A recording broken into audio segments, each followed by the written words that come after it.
I thought losing my wife the day she got rich was the worst moment of my life. I stood in that courtroom, listening to her lawyer list off the $2 million she'd earned, money that made her feel like she'd finally outgrown me. She looked at me like I was nothing, like the 4 years we spent together meant nothing, like I was just some phase she'd moved past, and maybe I was ready to accept that. Maybe I was ready to let her win. But then the judge asked one simple question, a routine question about full financial disclosure, and everything changed. What happened next didn't just end our marriage, it ended her. And I didn't have to say a word. If you want to know how a single courtroom moment turned humiliation into the quietest revenge, subscribe right now and tell me where you're watching from. The check arrived on a Tuesday morning. I was sitting at our kitchen table, halfway through my coffee, when Evelyn's phone lit up. She grabbed it fast, her eyes went wide. Then, she smiled in a way I hadn't seen in months. "It cleared," she said. I looked up from my mug. "What cleared?" "The buyout. $2 million, Marcus. It's in my account." She stood up and paced the kitchen, scrolling through her phone like she was reading the best news of her life. I watched her move, quick steps, sharp turns, energy I didn't recognize anymore. "That's great, baby," I said. "You worked hard for that deal." She didn't look at me, just kept scrolling. "I did," she said. "I really did." I took another sip of coffee. It had gone cold. I didn't mind. I was used to things cooling down when I wasn't paying attention. Evelyn finally stopped pacing and turned toward me. Her smile was bright, but it didn't reach her eyes. It looked like the smile she used in business meetings, the one that closed deals. "This changes everything," she said. I nodded. "You've been talking about this flip for a year. You deserve it." "I do." She looked at her phone again. "I really do." There was something in her voice, something I couldn't name yet, but I felt it in my chest. A small crack, like ice on a windshield. She kissed me on the cheek. Quick, light, like I was a coworker she passed in a hallway. "I have to go," she said, "meeting some people to celebrate." "This early?" "Brunch, investors, you know how it is." I didn't know, but I nodded anyway. She grabbed her purse and keys, walked to the door, then stopped. "Marcus?" "Yeah? You should be happy for me." "I am." She studied me for a second, then she left. I sat there for a long time after the door closed. The kitchen felt bigger without her in it, quieter. I finished my coffee even though it was cold. Then I rinsed the mug, grabbed my work bag, and headed out to my truck. I worked as a commercial electrician. Good job. Steady pay. I'd been doing it since I was 22. 10 years now. I liked the work. Liked fixing things. Liked the guys on the crew. Liked going home tired and clean at the end of the day. Evelyn used to like it too. When we first met, she said she admired how I worked with my hands, said it was real, honest. That was 4 years ago. Now, she didn't mention my job unless she was comparing it to hers. I pulled into the job site and parked next to Ray's van. He was already setting up, coffee in hand, tool belt on. "Morning, Marcus," he called out. "Morning. You good?" I nodded. "Yeah, just tired." Ray was older, mid-50s, been doing this work longer than I'd been alive. He had a way of reading people, but he didn't push. "Let's get it done," he said. We worked through the morning, pulled wire, mounted fixtures, stayed focused. I liked the rhythm of it, the simplicity. You either did it right or you didn't. No gray area. Around noon, Ray and I sat in the shade of his van, eating sandwiches. "Your wife still doing that real estate thing?" he asked. "Yeah, she just closed a big deal. 2 million. Ray whistled. "That's serious. Money." "It is." "You celebrating tonight?" I shrugged. "She's out celebrating now, with her people." Ray nodded slowly. He didn't say anything for a while. Then, he patted my shoulder. "Long as you're good, brother." "I'm good." But I wasn't sure I believed it. I got home around 7 that night. The house was dark. No car in the driveway. I let myself in and turned on the lights. Everything was clean. Too clean. Like no one really lived there. I heated up leftovers and sat on the couch. Turned on the TV but didn't watch it. Just needed the noise. Evelyn came home around 11. I heard her before I saw her, laughing on the phone, heels clicking on the hardwood. She ended the call as she walked into the living room. "Hey," she said. "Hey, how was it?" "Amazing. We went to this place downtown. You wouldn't know it. Very exclusive." I nodded. She kicked off her heels and dropped onto the couch next to me. She smelled like wine and expensive perfume. "You should have seen it, Marcus. The energy. Everyone was so excited. We talked about the next steps, bigger deals, better connections." "Sounds good." "It is good." She looked at me. "You know, some of these people, they're on a different level. They think differently, move differently." "Okay, I'm just saying, it's important to be around the right people. People who get it." "Get what?" "Success." She laughed. "Ambition. Growth." I didn't say anything. She stood up and stretched. "I'm going to bed. Long day tomorrow." "All right." She walked toward the stairs, then stopped and looked back. "You didn't wait up for me, did you?" "No, just got home late myself." "Good. You shouldn't wait. I'm not a kid." She disappeared upstairs. I sat there in the quiet. The TV still playing. The crack in my chest felt a little wider. The next morning, the tension was louder than the coffee maker. I was at the table again. Same spot, same mug. Evelyn came down dressed for work, sharp blazer, high heels, hair perfect. She poured herself coffee but didn't sit down. "You're wearing that?" she asked. I looked down at my jeans and work shirt. "Yeah. Why?" "Nothing, just you always wear the same thing." "It's a uniform. For work." "I know, I just mean, you could try a little harder." "Harder for what?" She sighed. "Never mind." But it wasn't never mind. I could feel it. She leaned against the counter and sipped her coffee, eyes on her phone. "I met someone yesterday," she said. "Landon Pierce. He's an investor, really smart. We're going to work together on some new projects." "That's good." "He asked about you." I looked up. "Yeah?" "He wanted to know what you did. I told him you were an electrician." "I am." "I know." But he seemed surprised. "Why?" She shrugged. "I don't know. Maybe he expected something else." "Like what?" "I don't know, Marcus. Just drop it." But she was the one who brought it up. She finished her coffee and set the mug in the sink. Then she grabbed her bag and walked toward the door. "By the way," she said without turning around, "we're going to another event next week. You should come." "You want me to come?" "I think it would be good for you to see what I do. Meet some of these people."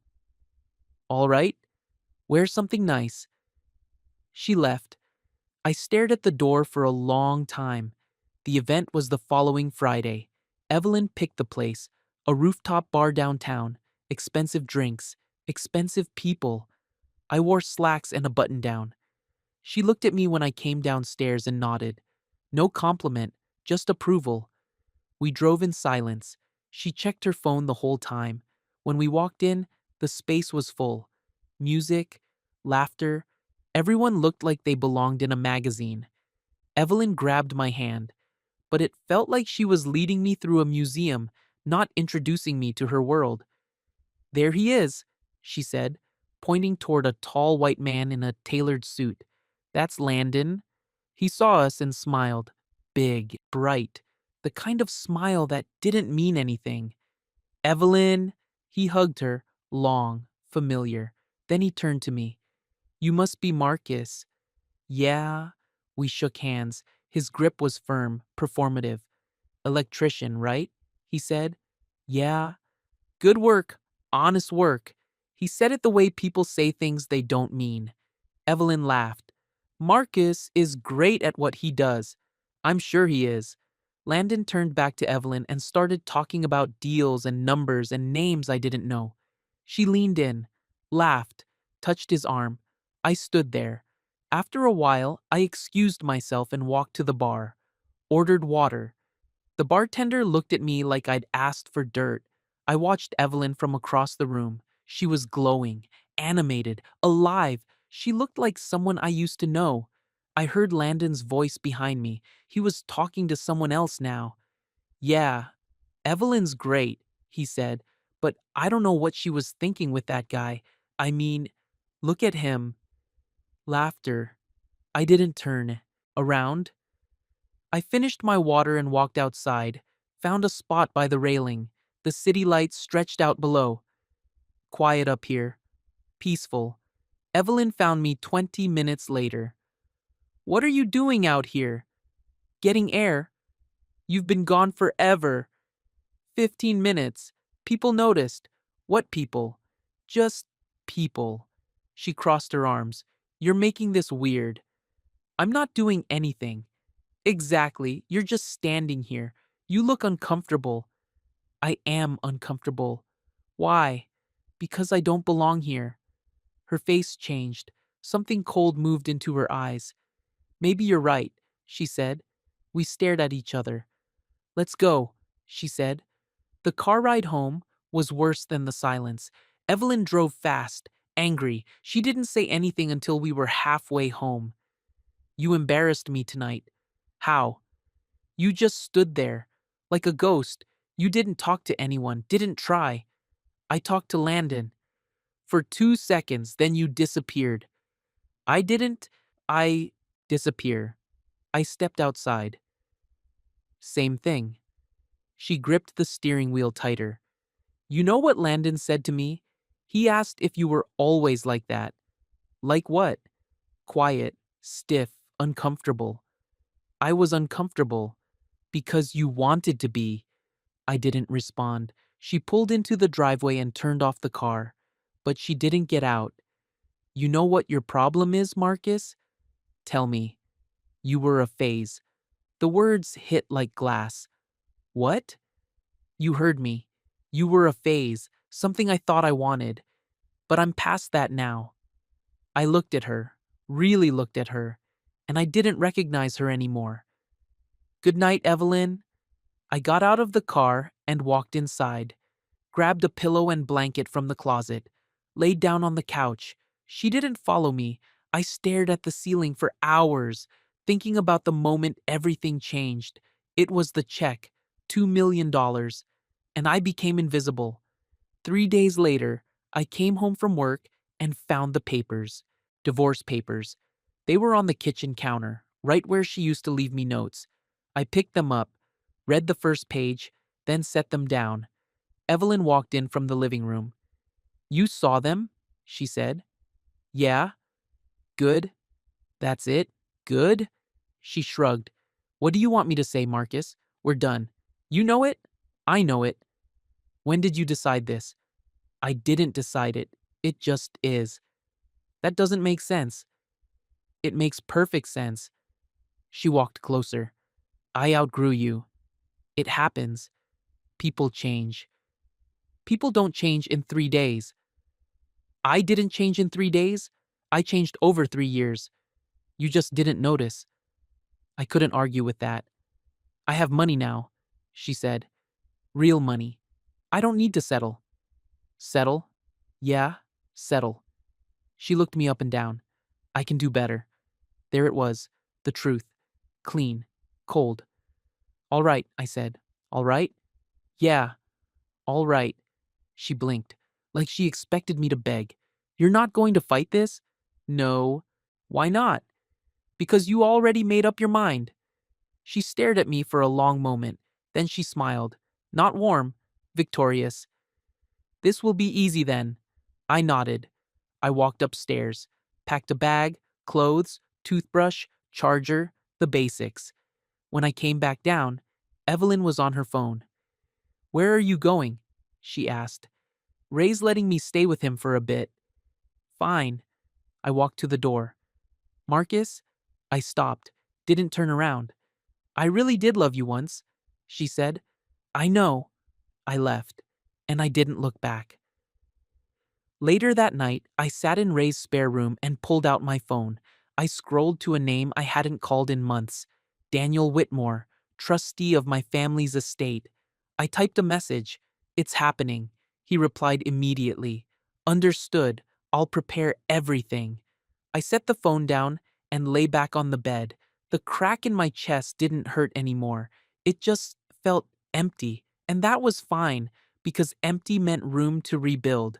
The next morning, Evelyn was everywhere. Not physically, but digitally.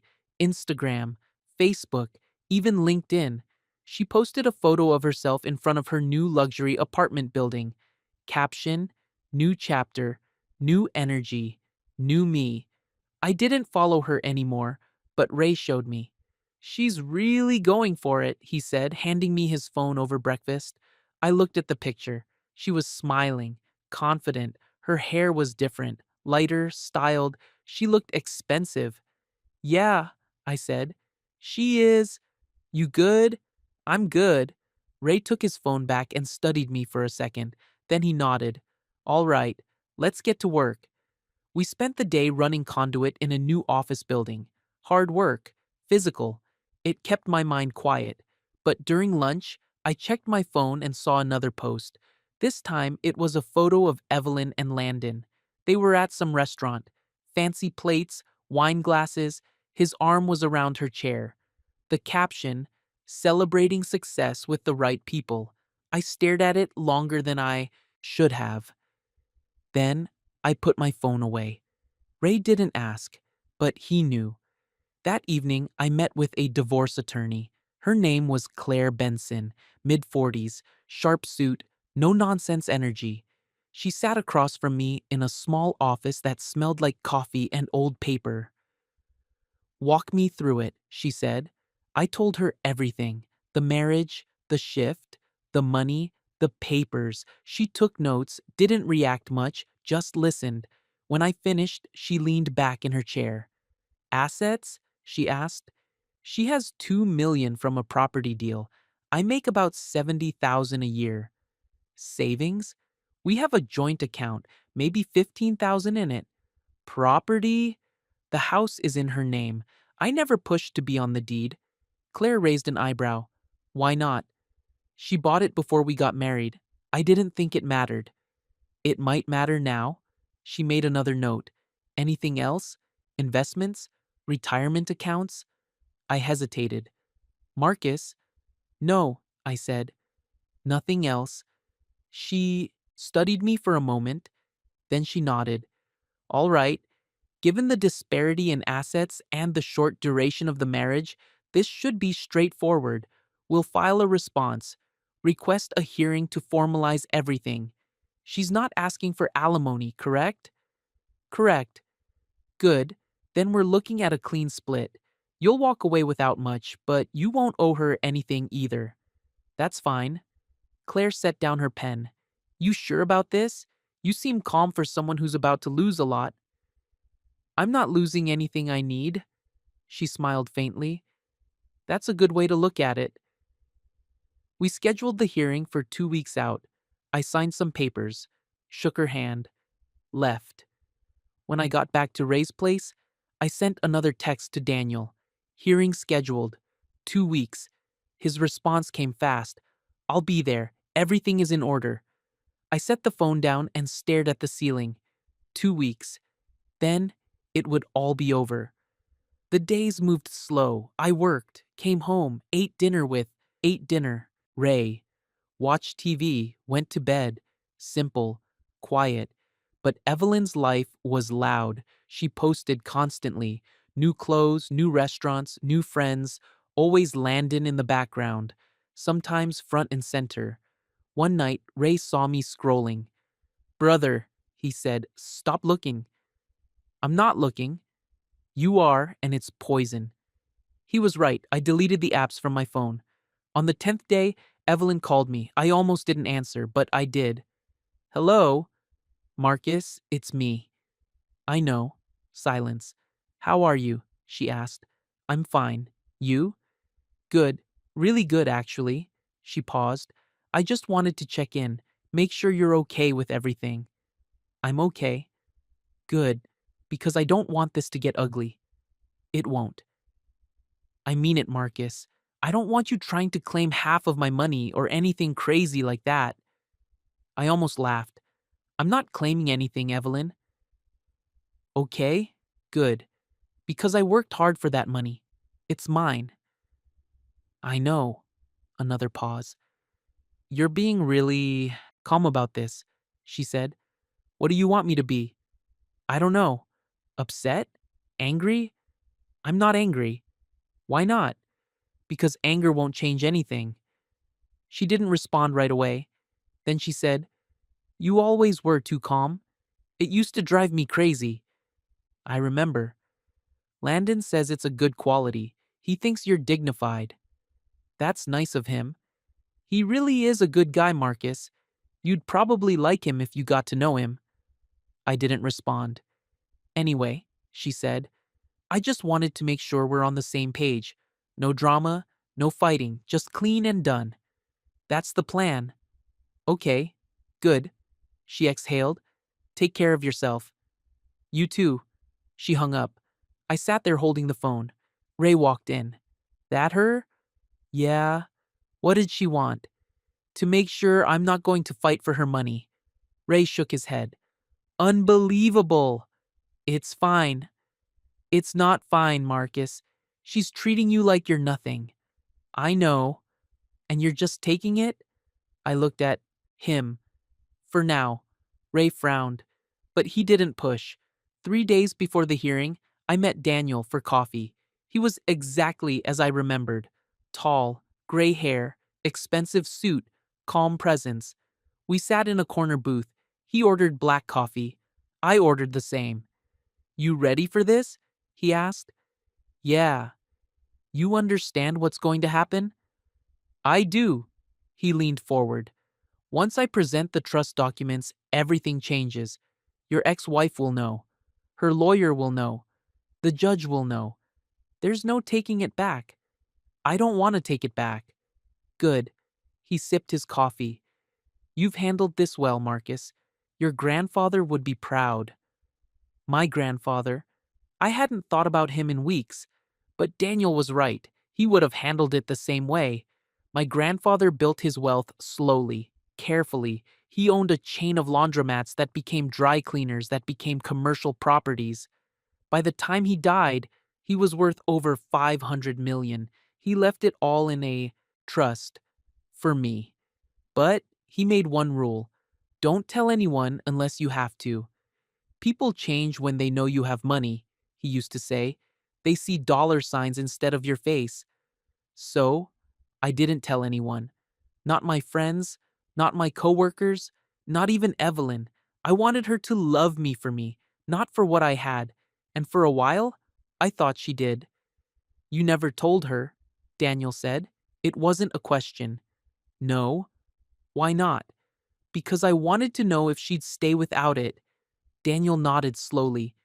And now you know. Yeah, now I know. We finished our coffee in silence.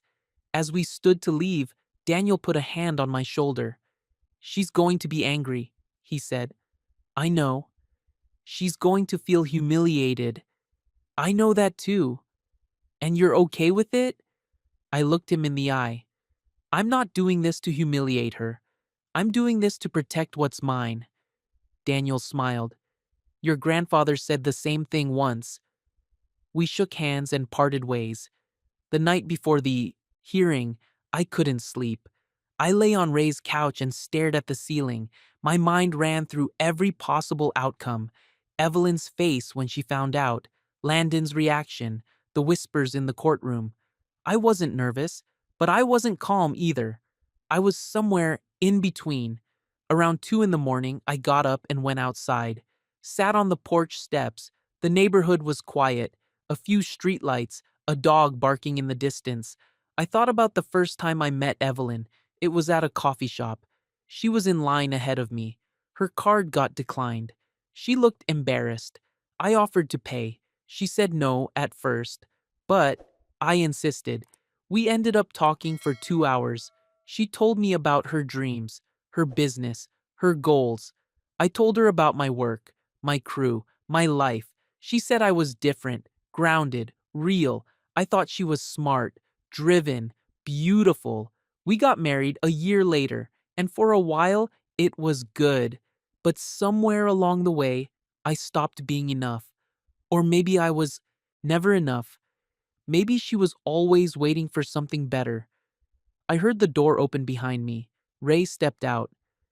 "Can't sleep?" he asked. "No." He sat down next to me, didn't say anything for a while. Then he asked, "You regret it? Marrying her?" I thought about it, really thought about it. "No," I said. "I don't regret it." "Why not?" "Because I loved her, and love isn't something you regret, even when it ends." Ray nodded. "You're a better man than me." "I'm just honest." We sat there until the sun started to rise. Then, we went inside. The morning of the hearing, I put on my best suit. Dark blue, clean lines. I'd bought it for our wedding. Hadn't worn it since. Ray drove me to the courthouse, dropped me off at the front steps. "You got this," he said. "I know. Call me when it's done." "I will." I walked inside. The courthouse was busy. People everywhere, lawyers, families, security guards. I found the right courtroom and sat in the back. Claire arrived a few minutes later. She sat next to me and reviewed some papers. "You ready?" she asked. "Yeah?" "Good. This should be quick. Standard proceedings. The judge will ask a few questions. We'll present financials. Then we're done." "Okay." She looked at me. "You're calm." "I've been calm the whole time." "I know, it's unusual." I didn't respond. A few minutes later, Evelyn walked in.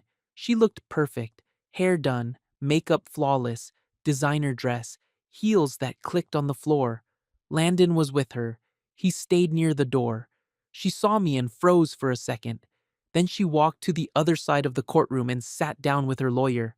She didn't look at me again. The clerk called the case. We all stood. The judge entered, an older woman, gray hair, serious expression. "Please be seated," she said. We sat. The proceedings began. The judge reviewed the filings, asked a few basic questions. Everything was moving quickly. Then she said, "I'll need full disclosures from both parties." Claire handed over my documents. Salary, savings, simple. Evelyn's lawyer handed over hers. Property value, business income, the 2 million. The judge reviewed them both. Then she paused. "Mr. Hale," she said, "it says here you're employed as an electrician.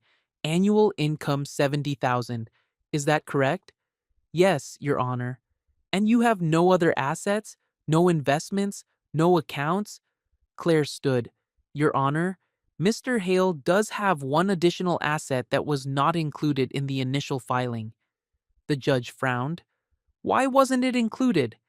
"Because it's a premarital trust, irrevocable, not subject to division." "I see. And what is the value of this trust?" Claire glanced at me. I nodded. $500 million, Your Honor." The courtroom went silent, completely silent. I heard someone gasp. Maybe the clerk, maybe Evelyn. The judge stared at Claire, then at me. 500 million? Yes, Your Honor. The judge looked at Evelyn.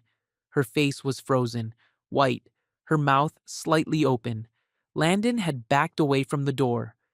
"Let me see the documents," the judge said. Claire handed them over.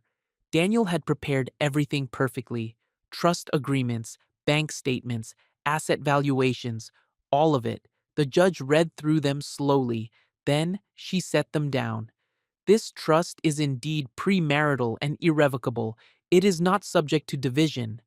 She looked at Evelyn. "Mrs. Hale, were you aware of this asset?" Evelyn's lawyer whispered something to her. She shook her head. "No," she said quietly. Mr. Hale, why was this not disclosed earlier? I stood. Because it wasn't relevant, Your Honor. The trust was established before the marriage. My wife had no legal claim to it. But you didn't inform her of its existence? No, Your Honor. May I ask why? I looked at Evelyn. She was staring at me now, eyes wide, face pale. Because I wanted to know if she loved me without it, I said.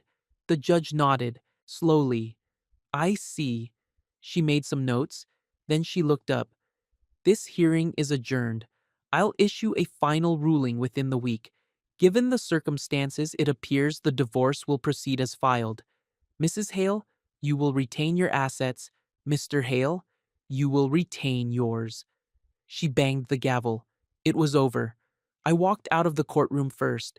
Didn't run. Didn't rush. Just walked. My legs felt steady.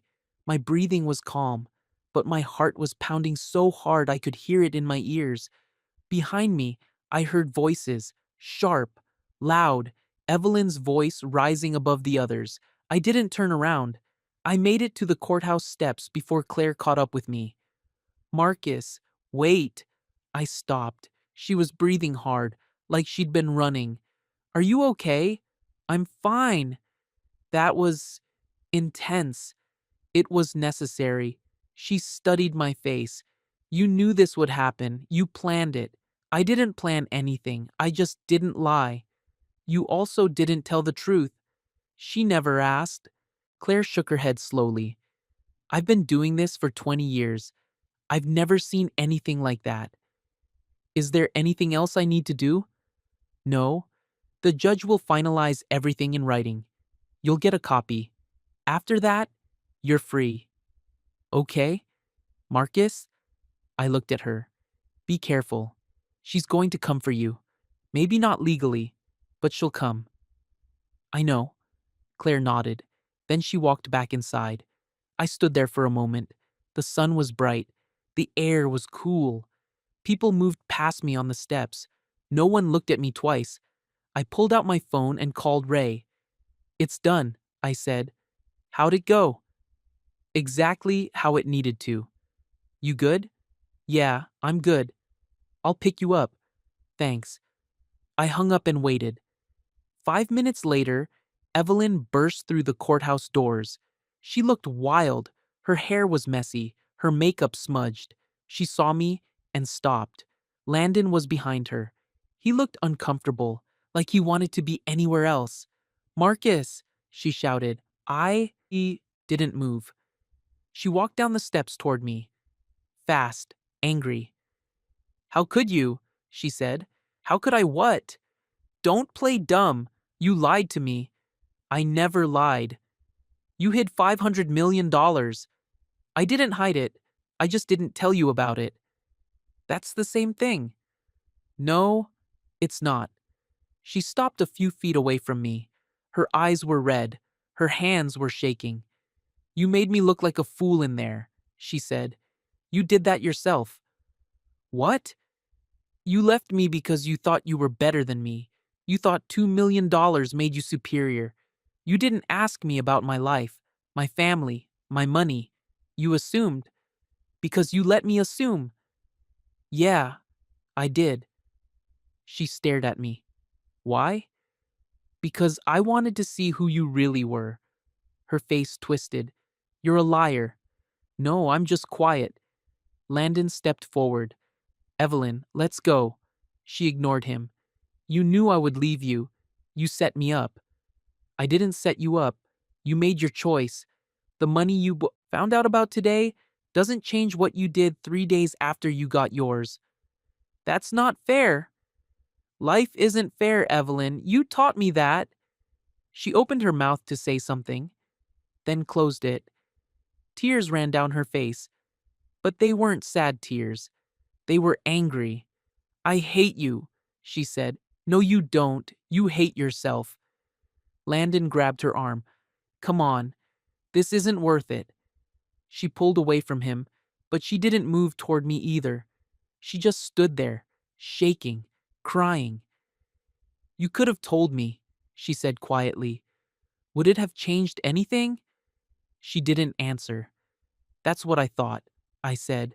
Ray's van pulled up to the curb. I walked toward it. Marcus, Evelyn shouted. I stopped. Didn't turn around. I'm sorry, she said. I know. I got in the van.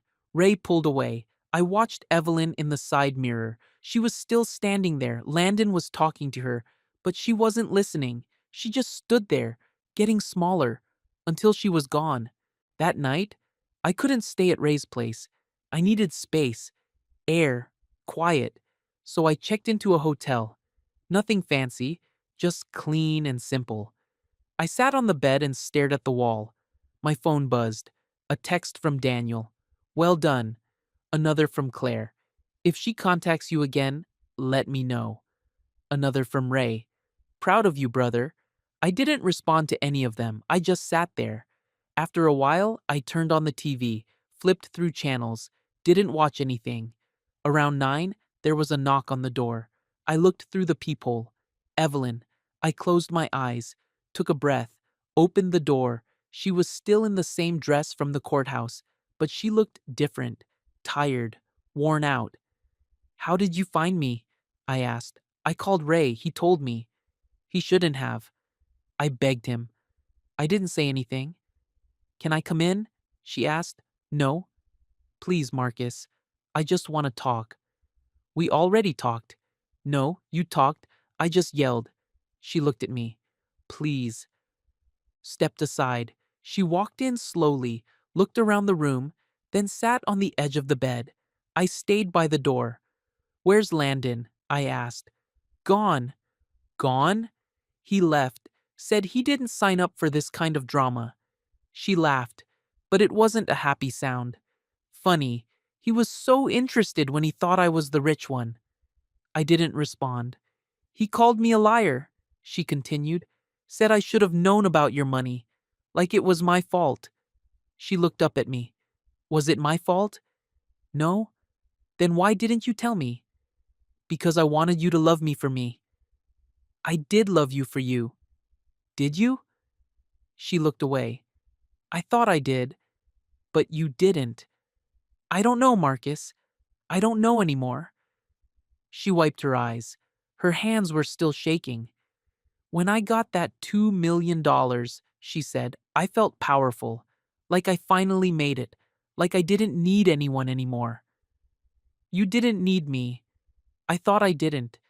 But now, she trailed off, now what? Now I realize I was wrong. About what? About everything. She stood up, walked toward me. I was wrong about you, about us, about what mattered. Evelyn, no, let me finish. She took a breath. I treated you like you were less than me. I said terrible things. I made you feel small. And I'm sorry. Okay? I mean it, Marcus. I'm really sorry. I believe you. Then can we fix this? I looked at her, really looked at her. She was beautiful, even now, even after everything. But beauty wasn't enough. No, I said. Why not? Because you didn't leave me when things got hard. You left me when you thought you were better than me. That's not something you fix with an apology. But I didn't know. You didn't know I had money. I know, but that's the point. You should have loved me without it. She started crying again. I did love you. Not enough. That's not fair. Maybe not, but it's true. She wiped her face. So that's it? We're just done? Yeah, we're done. What if I fight the divorce? What if I say you deceived me? You can try, but the trust is ironclad, premarital, irrevocable. You won't get anything. I don't care about the money. Yes, you do. She flinched, but she didn't argue. I should go, she said. Yeah? She walked to the door, stopped, turned around. For what it's worth, she said, you're a good man, Marcus. I wish I'd seen that sooner. Me too. She left. I locked the door behind her and sat on the bed. My phone buzzed again. This time it was a message from an unknown number. This is Landon. Just wanted to say you handled that with class. I respect it. Sorry for being a jerk at the event. I stared at the message for a long time. Then I deleted it. A week later, the divorce was finalized. I received the paperwork in the mail. Clean. Official. Done. Evelyn got her 2 million. Her business. Her apartment. I got my freedom. Daniel called to confirm everything was settled. How do you feel? He asked, relieved. Good. Your grandfather would be proud. You said that already. Because it's true. He paused. What are you going to do now? Same thing I was doing before. Work, live, move forward. You're not going to change your lifestyle? Why would I? Daniel laughed. Most people in your position would. I'm not most people. No, you're not. We hung up. I looked around Ray's spare room. I'd been staying there for 3 weeks now. It was time to move. But not into a mansion, not into some penthouse downtown. I found a small house on the east side of the city. 2 bedrooms, 1 bathroom, quiet street, normal neighbors. I paid cash, moved in the next day. It felt right. The first morning in my new place, I woke up early, made coffee, sat on the porch, watched the sun come up. It was quiet, peaceful. No one knew who I was. No one cared. I was just Marcus, the electrician, the guy next door. And that was enough. Ray came by later that afternoon to help me unpack. This is nice, he said, looking around. Simple. That's what I wanted. You could have bought something way nicer. I don't need nicer, he smiled. You're a rare breed, Marcus. I'm just me. We spent the afternoon setting up furniture, hanging pictures, making the place feel like home. Around dinner, Ray asked, You heard from her? No? Good. Yeah. You think she'll reach out again? Maybe, probably. What will you do? Nothing. Ray nodded. That's the right answer. We finished unpacking, ordered pizza, watched a game on TV. It felt normal, and normal felt perfect. 3 weeks later, I saw Evelyn's car.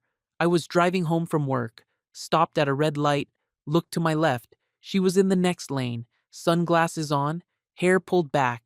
She looked straight ahead. She didn't see me. The light turned green. She drove forward. I turned right, and that was it. No confrontation, no drama, no words, just 2 people going different directions. Later that night, I sat on my porch again. The street was quiet. A dog barked somewhere. A car passed by. I thought about everything that had happened. The marriage, the betrayal, the courtroom, the divorce, and I realized something. I wasn't angry. I wasn't bitter. I was free. For the first time in years, I felt like myself again. Not Marcus the husband, not Marcus the disappointment, just Marcus, and that was enough. My phone buzzed, a message from Ray. Beer tomorrow? I smiled. Yeah, sounds good. I set the phone down and looked at the sky. The stars were out, bright, clear. I took a breath and I let it all go. The months moved quietly after that. I fell into a rhythm. Wake up, work, come home, repeat, simple, clean, peaceful. Ray and I grabbed beers most Fridays. We'd sit at this dive bar near the job site, talk about work, sports, life, normal things. He never brought up Evelyn unless I did. I almost never did. One Friday night, about 2 months after the divorce was finalized, Ray set down his beer and looked at me. You seem good, he said. I am good. I mean really good, like lighter. I thought about it. Yeah, I guess I am. That's what happens when you cut out the poison. She wasn't poison. Maybe not at first, but she became it. I couldn't argue with that. You ever think about dating again? He asked. Not really. Why not? Because I'm not ready. Fair enough. He took a sip. But when you are, don't hide who you are next time. I didn't hide who I was. You hid the money. That's different. Is it? I looked at him. Yeah, it is. The money isn't who I am. It's just something I have. Ray nodded slowly. I get that, but next time, maybe find someone who loves you for you and doesn't care about the money either way. That's the plan. We clinked glasses. Around that same time, I started seeing Evelyn's posts again. Not because I went looking, but because mutual acquaintances would mention them, or someone would show me something she'd shared. She was still posting, but the tone had changed. No more luxury apartments, no more rooftop bars. Now it was motivational quotes, self reflection captions, pictures of sunsets with long paragraphs about growth and healing. One post said, "Sometimes you don't realize what you had until it's gone. Learning to sit with that is the hardest part." Another said, "Success means nothing if you lose yourself in the process." I didn't react to any of them, didn't like, didn't comment, but I saw them, and I knew she was struggling. Part of me felt bad for her, but a bigger part of me knew she needed to struggle. She needed to sit with what she'd done, feel it, learn from it. That wasn't my job anymore. 3 months after the divorce, I got a call from Daniel. "Marcus, I wanted to update you on the trust." "Okay." "The portfolio has grown by 8% this quarter. We're sitting at around 540 million now." "That's good." "It is. I also wanted to remind you that you have full access to the funds. You can withdraw, invest, do whatever you want." "I know, but you haven't touched it." "No." "Can I ask why?" "Because I don't need it." Daniel was quiet for a moment. "Your grandfather was the same way. He lived simply even when he had everything. He taught me that." "He taught you well." Daniel paused. "But Marcus, there's nothing wrong with enjoying what you have. You earned it by honoring his wishes and living with integrity." "I know, but I'm happy where I am." "All right, just know the option is there." "I appreciate it." We hung up. I sat on my porch and thought about what he said. The money was there, sitting in accounts, growing, waiting, but I didn't need a bigger house, a nicer car, expensive clothes. I needed peace, and peace didn't cost anything. 4 months after the divorce, I ran into Landon. It was at a hardware store. I was picking up supplies for a job. He was in the paint aisle. We saw each other at the same time. He froze. Then he walked over. "Marcus," he said. "Landon." "How are you?" "I'm good. You?" "I'm all right." He looked uncomfortable. "Listen, I wanted to apologize for that night at the event. I was out of line." "It's fine." "No, it's not. I judged you, made assumptions. That wasn't right." "Apology accepted." He nodded. "For what it's worth, I think you handled everything with a lot of class." "Thanks." "Evelyn," he trailed off. "She's not doing great." "I know. She talks about you sometimes, says she messed up." "She did." "Yeah." He shifted his weight. "Anyway, I just wanted to say that. Take care, Marcus." "You too." He walked away. I stood there for a moment.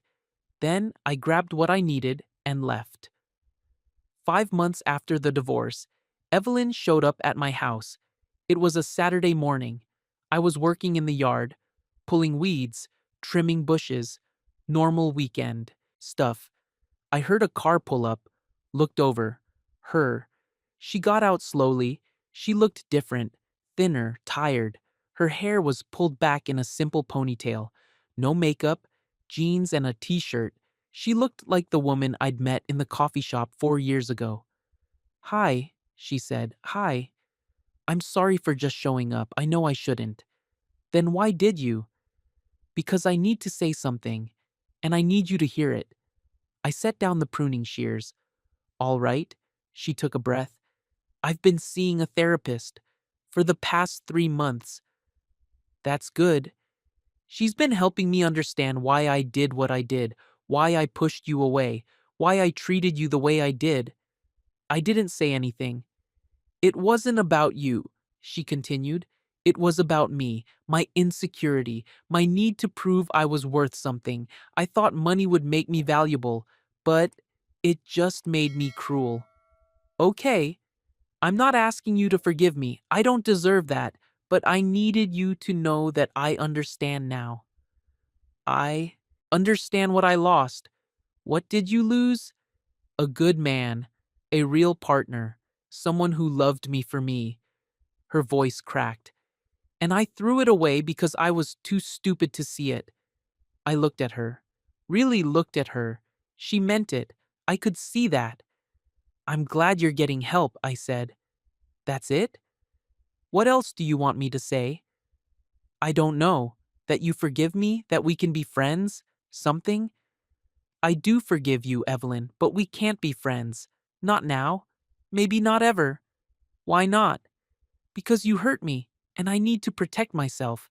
She nodded. Tears rolled down her face. I understand. Good. She wiped her eyes. Can I ask you one thing? What? Why didn't you tell me about the money?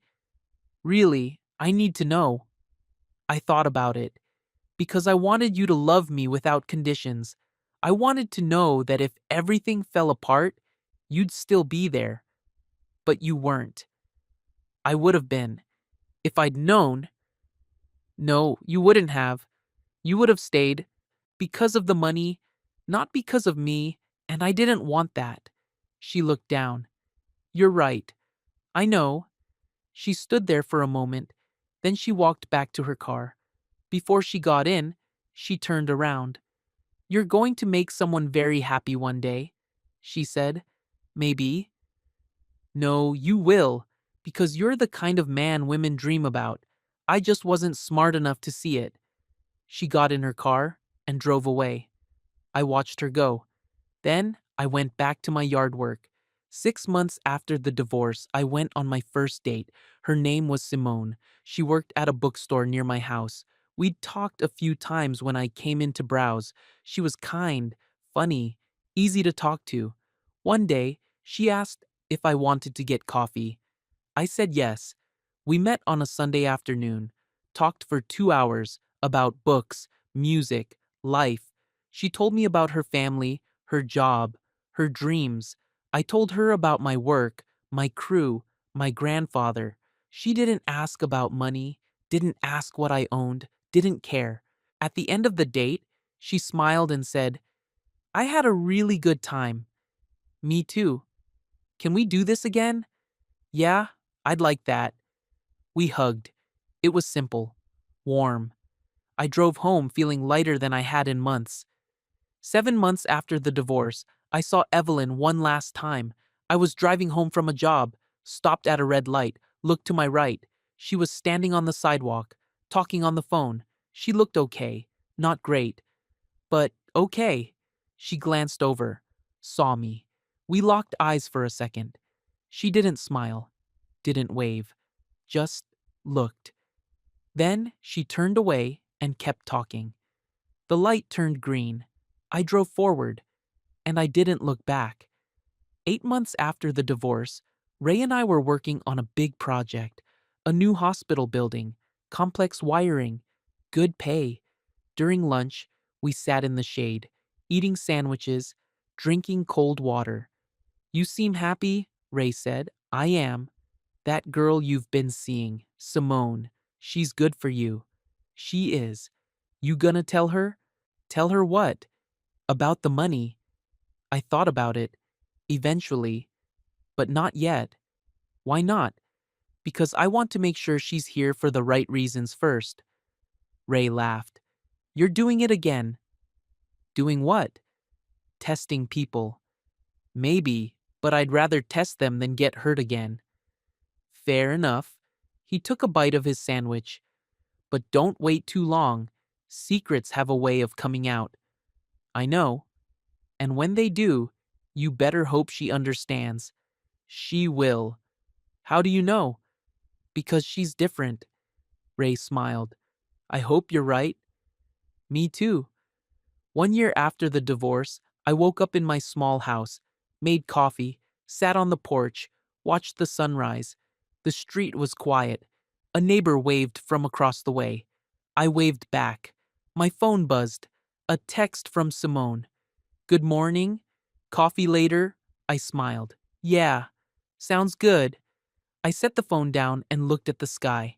The sun was bright. The air was cool. Everything felt right. I thought about Evelyn, wondered if she was okay, hoped she was, but I didn't miss her. I didn't miss the chaos, the fighting, the pain. I missed the idea of her, the woman I thought she was. But that woman never existed, and I was okay with that now. My phone buzzed again. A text from Ray. Big job this week. You ready? Always. I finished my coffee, got dressed, grabbed my work bag. Before I left, I looked around my house. Small, simple, mine. It wasn't much, but it was everything I needed. I walked outside, locked the door, got in my truck. As I drove toward the job site, I passed a luxury apartment building, the same one Evelyn had moved into after the divorce. I didn't slow down, didn't look up, just kept driving, because some mornings she probably still thought about me, wondered what could have been, what she lost. But I didn't think about her anymore. Not with anger, not with sadness, not at all. I thought about the future, about Simone, about work, about life, about the quiet victories that no one else could see, the ones that didn't need applause, the ones that lasted. I pulled into the job site and parked next to Ray's van. He was already there, coffee in hand, tool belt on. Morning, Marcus. Morning. You ready? I smiled. Yeah, let's get to work. And we did. The end.